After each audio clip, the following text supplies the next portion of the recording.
We are most alive, we have the most energy, we are most intimate with our best selves when we're progressing towards our mighty mission. I think what's happened on the planet right now is there's been a great seduction and a great brainwashing.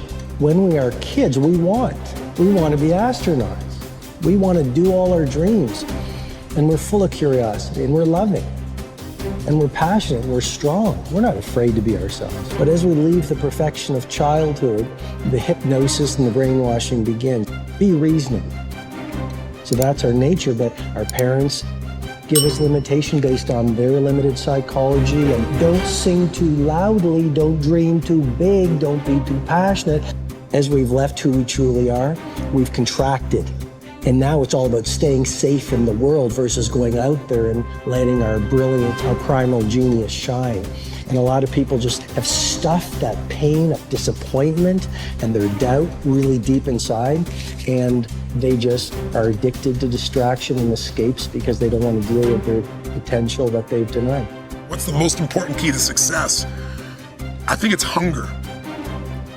It's not getting satisfied. A hunger that doesn't go, a hunger to learn, a hunger to grow, a hunger to serve, a hunger to give, a hunger to create breakthroughs. Most people are hungry till they make a certain amount of money and then they get comfortable.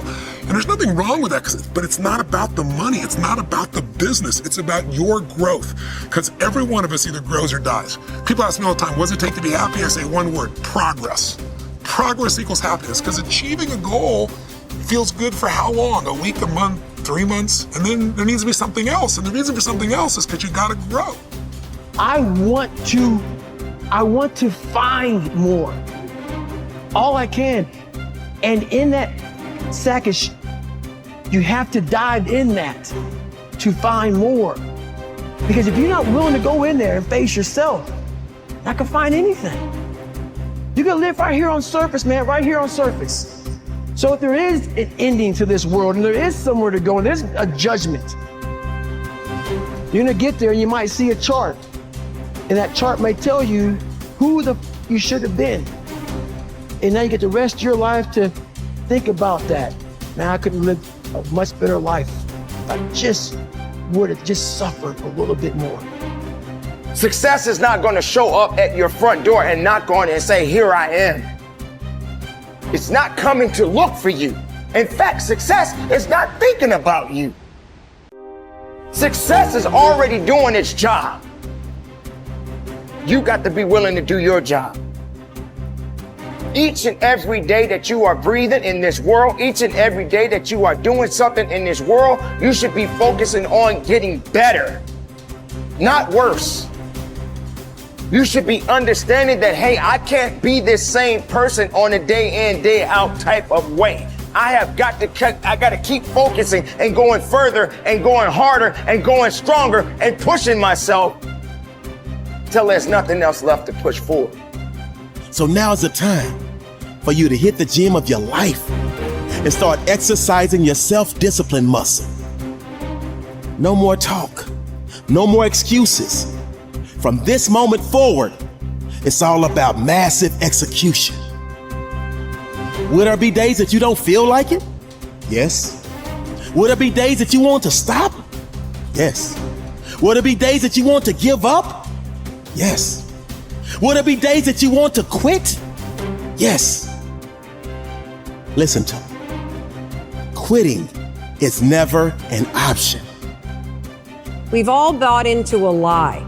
We've bought into a lie that confidence is belief in self. And so when you're in a situation which is normal, where you don't believe in yourself, you're like, oh my God, I have no confidence. The truth is, and I want you to walk out of here with a new definition of confidence. Confidence is the willingness to try. Because when you try and you take action, what happens, and what's happened for France, is that when she sees herself taking action, what happens is she sees herself being the kind of person that takes action. So she has evidence that she can rely on herself. And that action is what builds confidence. It doesn't start with belief. The real way for most of us is not to wait to believe, but to push ourselves to act. And through the action, you will build the belief. We're built to walk uphill.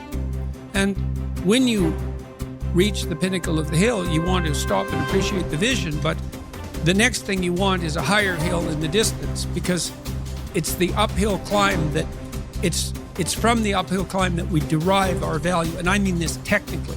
So almost all the positive emotion we feel, especially the emotion that fills us with enthusiasm, and that's to be filled with the Spirit of God, by the way, because that's what enthusiasm means. That's experienced in relationship to a goal. And so in some sense, and this is part of the religious enterprise, you want a goal that you can never attain, right? So you can always move closer to the goal that recedes as you move towards it. You think, well, that's frustrating. It's like Sisyphus pushing the rock uphill. But it's not, because as you pursue that goal, you put yourself together and your life does get better and richer and more abundant. And that's why the highest levels of virtue and goal are in some sense transcendent. You want them to be above everything you're doing so you can continually move towards something that's more sublime and better. That's what you are. You're here to live, not to sleep. I didn't study, I didn't study a book. I literally put myself in a fire repeatedly like a sword. You put a sword in the fire repeatedly and repeatedly. If you keep on doing that, you're going to get a nice sword. And then you keep on beating it. You got to beat the shit out of it. And that's what I am. Yeah. I became that. I said, okay, we can't quit. We got to figure out why you are this.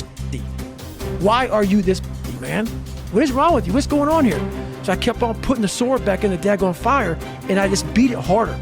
And I beat it harder. Before I knew it, I started realizing, all right, man. The brain is starting to get hard. The brain is starting to get hard. I'm no longer a theorist. I'm now a practitioner. I put it in hell. I dissected it while it's in hell, because you can't dissect anything in a normal environment. You can't dissect anything in 72-degree weather. You must put it in the freezer and freeze the fuck out of it. And then you dissect it. Dissect it when it's miserable. Dissect the brain when all it's thinking about is, I need to get out of here, man. I want to get out of the fucking freezer. Open the door. And he said, nah, 5 more seconds, man. 5 more seconds in the freezer. And that's when you start to pick that brain apart. And that's what all this stuff did to me. I kept on putting myself back into the freezer or the fire and beating the out of myself, mentally and physically. Before I knew it, this is what happened. Ralph Waldo Emerson believed that anyone who had put their heart and soul into their work and had done their very best could hold their head up high. Merely talking about it or only putting in a modicum of effort wasn't good enough in his mind. It was all or nothing. He believed that doing your best was an admirable quality, and that although you might not always be successful, knowing that you had done all you could was often all that mattered. At least you could look yourself in the eye. This ethos is central to many youth movements, such as the Scouts and Guides, and is a great philosophy for life in general. Indeed, doing your absolute best in everything you do is something that we should all aspire to, and it doesn't matter if it's at school, university, work, or home. If you think about it, doing your best is also central to self-reliance, because it allows you not only to test your capabilities, but also helps you to learn and therefore extend them. It's only when you are at the edge of your ability that you can really test your mettle and see just how much you can depend on yourself. Only ever working inside your comfort zone or doing just enough to get by may be easy, but is rarely rewarding. And it never allows you to develop into a fully rounded person or realize your full potential. The following quote from Theodore Roosevelt sums up the essence of Emerson's point. It is not the critic who counts, nor the man who points out how the strong man stumbled or where the doer of deeds could have done better.